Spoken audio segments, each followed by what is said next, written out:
Selamat sore teman-teman semua. Pada sore kali ini, di video kali ini kita akan membahas tentang ransomware yang menimpa Bank Syariah, di mana ini akan menjadi tugas proyek mata kuliah pengauditan internal. Perkenalkan, nama saya Rafael Prince yang akan memandu obrolan kita hari ini. Hari ini kita tidak hanya membahas, bukan sekedar menceritakan ulang, tetapi kita mencari tahu bagaimana sih cara berpikirnya seorang auditor internal. Kemudian untuk alur diskusi nanti, kita akan mengikuti elemen temuan audit yang biasanya dipakai dalam dunia internal audit, mulai dari kondisi yang terjadi, kriterianya, atau standar yang harus dipatuhi bagaimana. Untuk akar masalahnya, dampak yang ditimbulkan, sampai rekomendasi perbaikannya dari seorang auditor internal. Bareng saya ada 7 narasumber, bisa diperkenalkan dari sisi kiri. Ya, ada Romdana. Saya Farhanisa. Saya Dina Octavia. Saya Vivian.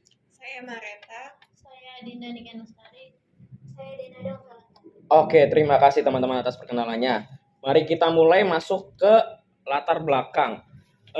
Sebelum kita masuk ke lebih yang dalam, kita perlu tahu dulu nih, apa sih objek yang kita bahas pada sore kali ini. Untuk teman-teman, apakah ada yang bisa memberikan informasi terkait profil si BSI ini dan kenapa kasus ini itu penting dibahas? Oke, mungkin dari saya ya. Jadi BSI atau Bank Syariah Indonesia ini terbentuk dari hasil merger 3 bank syariah plat merah, yaitu BRI Syariah, BNI Syariah, dan Bank Syariah Mandiri yang resmi digabung pada bulan Februari tahun 2021. Tujuannya itu supaya Indonesia punya bank syariah dengan skala lebih besar dan bisa bersaing di tingkat global. Dan sampai sekarang BSI jadi salah satu bank syariah terbesar di Indonesia dengan jutaan nasabah. Nah, dari sudut pandang audit, penting buat kita paham profil ini karena ruang lingkup audit sistem informasi di institusi sebesar ini jauh lebih kompleks. Dan banyak sistem warisan dari 3 bank yang digabung, banyak titik integrasi, dan exposure risikonya juga pasti lebih besar. Jadi ketika gangguan terjadi di Mei 2023, dampaknya bukan cuma ke satu segmen kecil, tapi berpotensi menyentuh seluruh ekosistem layanan bank syariah Indonesia.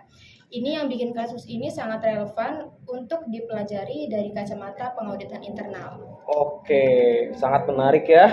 Sekarang kita masuk ke elemen pertama, di mana ini dari temuan audit, yaitu kondisinya. Sebenarnya yang terjadi di lapangan seperti apa sih? Mungkin dari Kak Adinda bisa memberikan jawaban. Oke, jadi kondisi yang terjadi dimulai pada 8 Mei 2023 ketika layanan BSI tiba-tiba terganggu secara luas. Mobil banking tidak bisa diakses, transaksi ATM gagal, nasabah tidak bisa mengambil maupun transfer uang selama berhari-hari. Awalnya pihak BSI menyampaikan ke publik bahwa ini cuma gangguan pemeliharaan sistem biasa.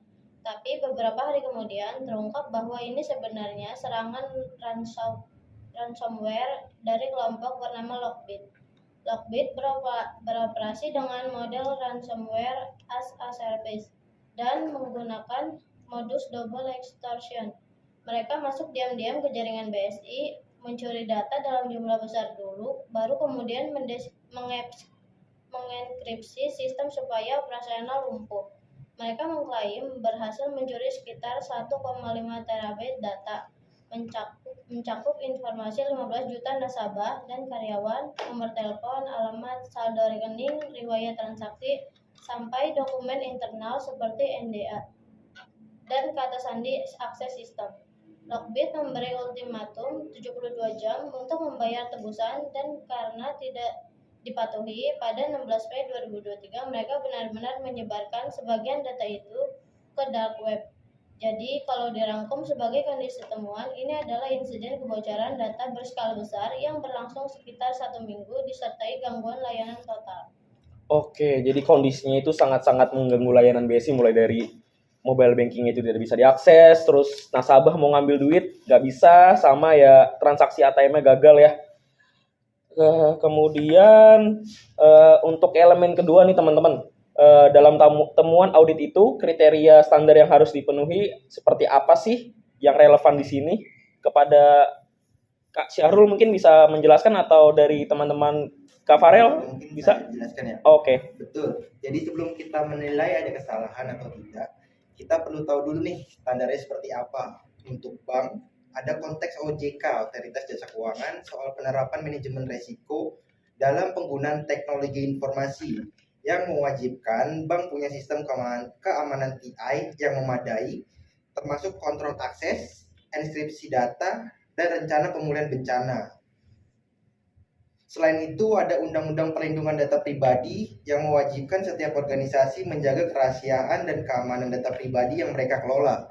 Dari sisi kerangka kerja internasional, ada ISO nomor 27001, yaitu untuk manajemen keamanan informasi, dan COVID yang mengatur tata kelola serta kontrol teknologi informasi secara menyeluruh, termasuk pengelolaan akses, monitoring keamanan, dan kesiapan menghadapi insiden.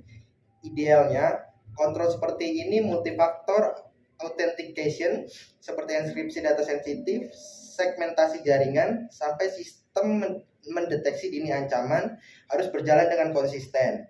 Kriteria inilah yang bisa nanti kita pakai sebagai pembanding untuk menilai separah apakah dan kesenjangan kontrol yang terjadi di Bank Syariah Indonesia ini.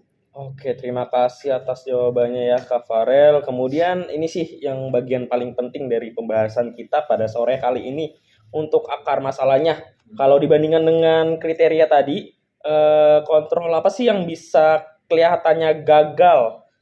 Kak Mareta, apakah bisa menjawab? Bisa dong. Jadi kalau kita bandingkan kondisi yang terjadi dengan kriteria standar tadi, sebenarnya ada beberapa kesenjangan kontrol yang kelihatan jelas. Pertama, soal akses kontrol. Bocornya kata sandi untuk akses internal dan eksternal itu termasuk indikasi yang kuat kalau ini tuh ada kelemahan dalam manajemen kredensial. Kemungkinan multi-factor authentication-nya itu berarti belum diterapkan konsisten di semua sistem kritikal atau hak akses yang diberikan itu terlalu longgar. Yang kedua, dari sisi detection and monitoring itu butuh waktu berhari-hari sebelum BSI itu ternyata sadar gitu ya, ini ada serangan cyber. Bukan cuma gangguan biasa, tapi ini tuh menunjukkan kemungkinan lemahnya Security Operation Center atau sistem deteksi dini ancaman. Terus yang ketiga, ada soal data protection. Harusnya data sensitif yang terenskripsi ini dikelola dengan baik, bahkan disimpan, supaya walaupun dicuri, datanya tidak langsung bisa dibaca. Kalau kita kaitkan ke kerangka COVID, ini menyentuh domain yang mengatur pengelolaan layanan keamanan dan kelangsungan bisnis.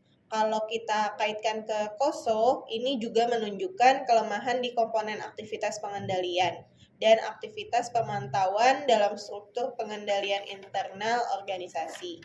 Jadi akar masalahnya bukan cuma satu titik sebenarnya, tapi kombinasi dari beberapa elemen IT general controls yang sama-sama longgar. Oke, dari kegagalan kontrol tadi, apa sih konsekuensi nyata yang dirasakan? Mungkin konsekuensinya itu berlapis. Yang paling mungkin dirasakan itu pertama oleh nasabah itu ketidakmampuan mengakses layanan perbankan dasar selama berhari-hari. Padahal ini menyangkut kebutuhan harian. Dan dari sisi reputasi, kepercayaan publik terhadap BSI jelas terguncang. Apalagi setelah terungkap bahwa pernyataan awal soal pemeliharaan sistem itu ternyata menutupi fakta sebenarnya dari sisi finansial. Selain itu, potensi kerugian operasional akibat sistem yang lumpuh. BSI juga menghadapi risiko reputasional jangka panjang dan kemungkinan tuntutan hukum dan nasabah yang datanya bocor. Ada juga risiko ikutan seperti penipuan atau phishing yang bisa menyasar nasabah sendiri, menggunakan dan sendiri selesai. Kalau dilihat dari kacamata audit, konsekuensinya semacam ini menegaskan kenapa sih kontrol IT tidak boleh dianggap remeh. Karena dampaknya bukan cuma ke sistem, tapi langsung ke kepercayaan publik dan pertanggungjawaban. Oke, konsekuensinya itu sangat berakibat fatal ya menurut teman-teman, mulai dari dampaknya ke nasabah, datanya bocor, kemudian akses perbankannya nggak bisa diakses nih selama berhari-hari, terus dari pihak perbankan itu reputasinya jelek kepada publik. Mari kita lanjut untuk apa apa sih selain soal teknis, ada juga di sisi tata kelola yang menarik untuk kita bahas, terutama soal respon krisisnya bagaimana menurut Karinada, silakan. Iya, baik. Ini salah satu pelajaran penting ya dari sisi tata kelola. Waktu gangguan pertama kali terjadi nih, BSI nyampein ke publik kalau itu cuma pemeliharaan sistem rutin. Padahal sebenarnya sedang menangani insiden mengenai ransomware. Dari sudut pandang audit dan governance, ini tuh nimbulin pertanyaan soal gimana sih transparansi dan kesiapan organisasi merespon krisis. Kalau kita pakai kerangka three lines of defense yang biasa dipakai dalam audit internal, lini pertama itu unit operasional dan juga teknologi. Informasinya yang seharusnya langsung mendeteksi dan menangani insiden. Lini kedua itu fungsi manajemen resiko dan kepatuhan yang mengawasi efektivitas kontrol. Dan lini ketiga itu audit internal yang memberi penilaian independen. Kalau insiden sebesar ini baru terdeteksi, jelas setelah berhari-hari dan informasinya simpang siur publik, itu mengindikasiin ada celah nih koordinasi di antara lini-lini pertahanan yang tadi. Jadi bukan cuma soal sistem yang jebol, tapi juga soal gimana organisasi merespon dan berkomunikasi begitu insiden terjadi. Itu sama pentingnya dalam penilaian audit. Oke. Jadi waktu gangguan pertama BSI malah menyampaikan ke publik ini ada pemeliharaan maintenance. Ya. Oke.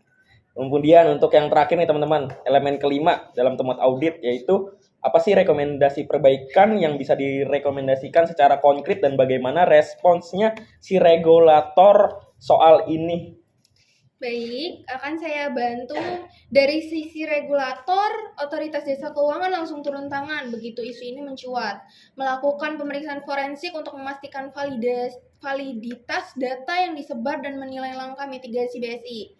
Ini menegaskan bahwa kepatuhan terhadap ketentuan keamanan TI dan perlindungan data bukan sekedar formalitas, tapi kewajiban yang diawasi terus. Kalau bicara rekomendasi perbaikan dari sisi audit internal, ada beberapa hal penting. Yang pertama, audit keamanan siber harus jadi bagian rutin dari program audit internal, bukan cuma audit keuangan tahunan. Lalu yang kedua, ada perlu penilaian berkala terhadap akses kontrol dan manajemen kredensial, termasuk penerapan multifaktor authentication secara konsisten. Ketiga, pentingnya continuous monitoring dan threat detection supaya anomali bisa terdeteksi dalam hitungan jam, bukan hari. Yang keempat, perlu dilakukan penerapan testing dan vulnerability assessment rutin, ditambah simulasi tabletop untuk menguji kesiapan tim merespon insiden sungguhan. Yang kelima, ada pentingnya protokol komunikasi krisis yang transparan supaya organisasi tidak terjebak di situasi seperti BSI yang awalnya menyampaikan informasi kurang tepat ke publik. Kalau semua rekomendasi ini dijalankan dengan mengacu pada standar seperti COVID 2019 atau ISO 227.1, harapannya risiko ini kejadian serupa bisa ditekankan jauh lebih kecil ke depannya. Oke, sangat-sangat insightful ya Kak Vivian. Jadi hari ini kita udah lengkap banget nih pembahasannya. Mulai dari kondisi, kriteria, akar masalah, dampak, sisi tata kelola, sampai rekomendasi perbaikan yang diakhiri oleh Kak Vivian. Sebelum saya tutup, saya minta teman-teman untuk kasih satu kalimat kesimpulan. Singkat aja teman-teman. Bagaimana sih sudut pandang kalian tentang kejadian ini? Mungkin dari sisi yang paling kiri, Kak Syahrul, silakan. Oh, sorry. Dari mungkin ada yang mau mengajukan diri? Saya. Oh, boleh. Mulai dari Kak Dina, silakan Kak. Kalau dari yang telah saya jelaskan, mungkin satu kalimat itu semakin besar dan kompleks institusinya, maka semakin besar juga ruang lingkup audit sistem informasi yang harus diperhatikan. Oke, ada yang mau lagi? Saya. Apa tuh? Kalau kesimpulan dari saya, kecepatan deteksi dan kejujuran mengungkapkan kondisi insiden itu menentukan seberapa besar dampaknya nanti. Iya. Silakan. Boleh Yang belum? selanjutnya? Boleh dong. Tanpa kriteria atau standar yang jelas, kita tidak akan pernah bisa nih menilai separah apa sih sebuah kegagalan kontrol itu. Yes, I agree. Ya. Selanjutnya, Boleh dari saya. Kalau menurut saya sebenarnya akar masalahnya itu hampir selalu kombinasi dari banyak kontrol kecil yang sama-sama longgar. Jadi bukan cuma satu kesalahan besar aja. ya, oke. Silakan selanjutnya. Dari saya nih. Boleh. Jadi dampaknya tidak cuma sehari atau 2 hari, tapi bisa bertahun-tahun ke kepercayaan publik. Betul banget. Untuk soal reputasi itu dibangunnya lama banget, tapi jatuhnya bisa 5 menit ya teman-teman. Apakah dari teman-teman ada yang mau lagi? Yang belum ada Kak Denada sama Kak Vivian, mungkin Kak Denada dulu ya, silakan. Dari tata kelola ya. Dari tata kelola itu ada komunikasi krisis sama tata kelola, sama pentingnya sama kontrol teknis itu sendiri. Oke, yang terakhir silakan Kak Vivian. Terakhir dari saya sih, rekomendasi sebaik apapun tidak ada artinya kalau tidak benar-benar dijalankan secara konsisten. Alright, itu dia teman-teman pembahasan kita hari ini soal kasus ransomware BSI tahun 2023 yang kita sudah bedah lengkap meliputi dari elemen temuan audit internal. Semoga obrolan kita pada sore hari ini bisa menjadi pengingat bahwa audit sistem informasi itu bukan sekedar tugas kuliah.